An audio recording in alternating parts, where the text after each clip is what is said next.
welcome to the Friday Spotlight Energy Report for December 3rd, 2010. Hosted by Jed Knudsen, Julia Batchison, and Jen Tarasevich. Here is Julia with this week's major headlines. Thanks, Jed. Climate talks are underway in Cancun this week. Unlike earlier talks, the consensus now is that a new global deal will not be made, due to member countries being opposed in their views.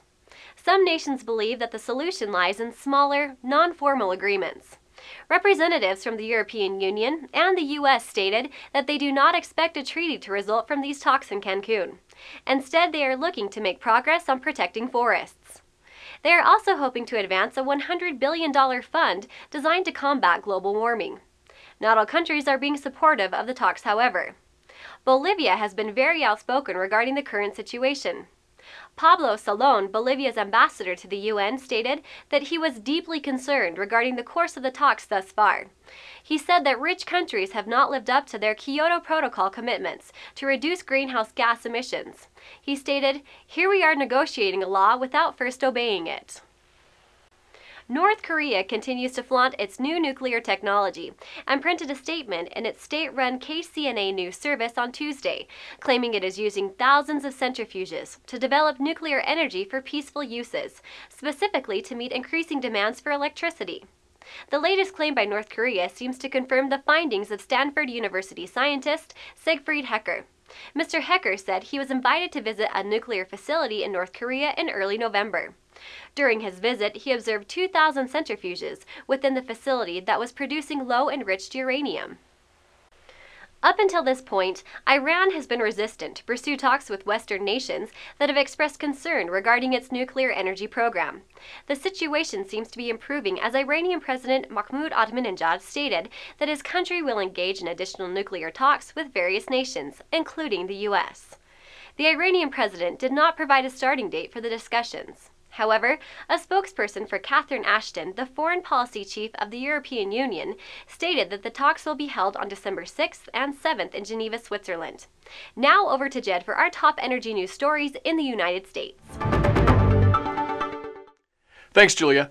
The Obama administration announced that it will research the most desirable Atlantic coast spots for windmill construction. This move should hasten wind energy development, which currently produces just 2% of U.S. energy.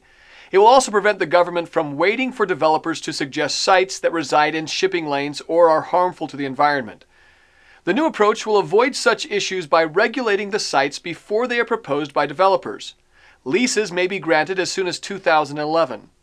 Maryland Governor Martin O'Malley approves of the new initiative. He stated, "The hoops we have to jump through take way too long. We need to work together as Democrats and Republicans to shorten this process."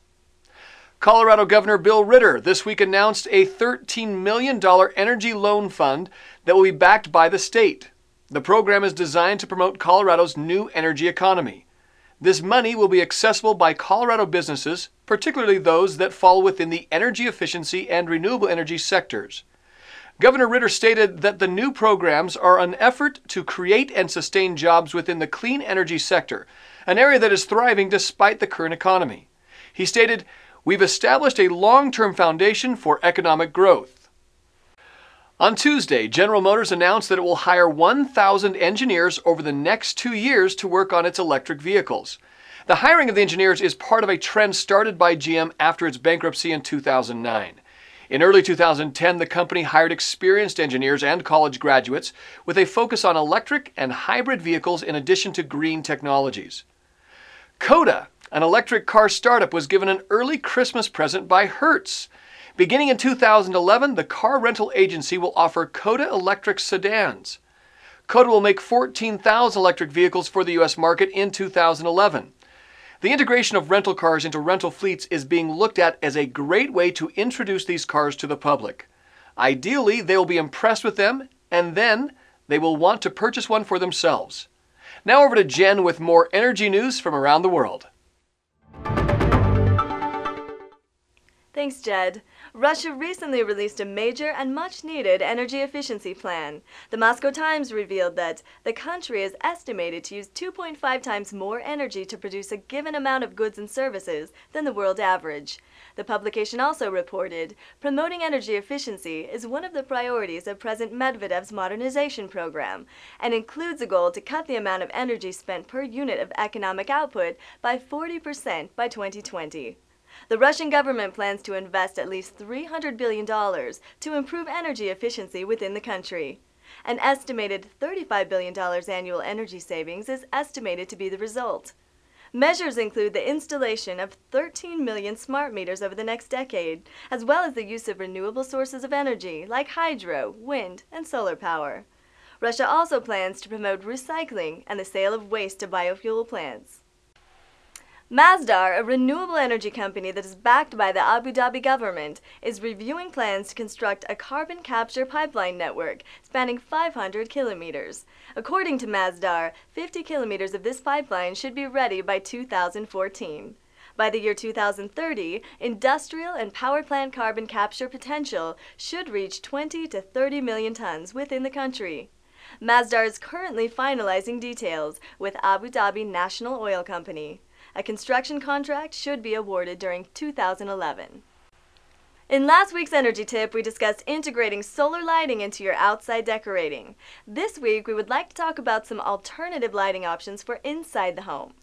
CFL and LED lights are becoming more and more popular for both home and businesses, and for a very good reason. Both of these lights represent significant savings over traditional light bulbs. Standard light bulbs generally have about a 3,000 to 5,000 hour lifespan. After being lit for just a short period, they will often be extremely hot to the touch. On the other hand, CFL light bulbs will last about 8,000 hours. This alone can save a household hundreds of dollars over the lifespan of the light bulbs.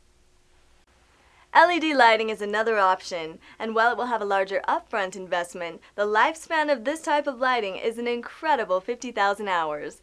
In most cases, the lights are installed and the homeowner will rarely have to worry about replacing them. In addition to the long-term savings that both of these lighting options present, significant energy savings results from switching over to them. Since both of these sources create less heat when burning, the temperature of the home is kept cooler during summer months. That being the case, the air conditioning will not have to run for as long or as often to keep the room temperature comfortable. This is especially efficient for businesses that use significant amounts of lighting. Compared to traditional light bulbs and standard fluorescent tube lighting, both of these options will more than pay for themselves over their operational lifespan. That is your energy news and tip for this week. For more headlines, visit us at worldenergymedia.com. This is Jen Tarasevich for Jed Knudsen and Julia Batchison at World Energy Media. Thanks for watching and have a great day.